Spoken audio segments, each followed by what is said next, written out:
tudo bem? Bom, hoje eu vim aqui só pra um aviso muito curtinho, um vídeo muito curto, que a partir de amanhã eu não vou estar gravando vídeos aqui em Campo Grande, eu vou estar gravando um vídeo lá em São Paulo. E tipo, vocês que querem fazer um clipezinho, vocês só deixar o comentário aqui embaixo.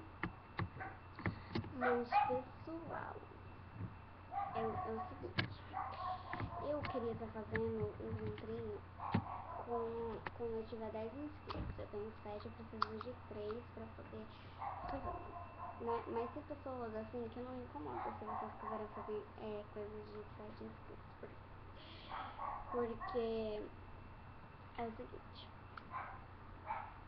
tem gente que grava vídeo, faz assim, tem 5 inscritos, que não chega a 5 inscritos, sabe?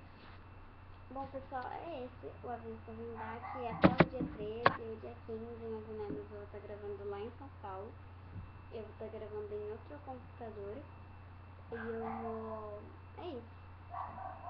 E eu vou ensinar vocês a fazerem mais coisas de elástica lá em São Paulo. E eu vou ganhar mais um PA.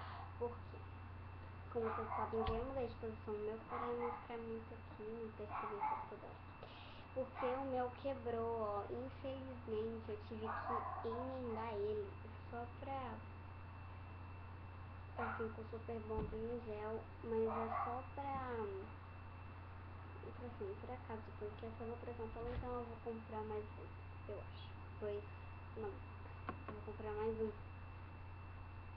Aí, porque o outro é maior, esse daqui é o tamanho médio, eu quero maior pra me fazer mais coisas. Tá bom, pessoal, é isso. Beijinhos misturados, eu acredito que todos vocês. Beijo, até o próximo vídeo. Não se esqueça de se inscrever no canal, dar like no vídeo, compartilhar o vídeo e comentar, tá bom? Beijinhos, tchau, tchau.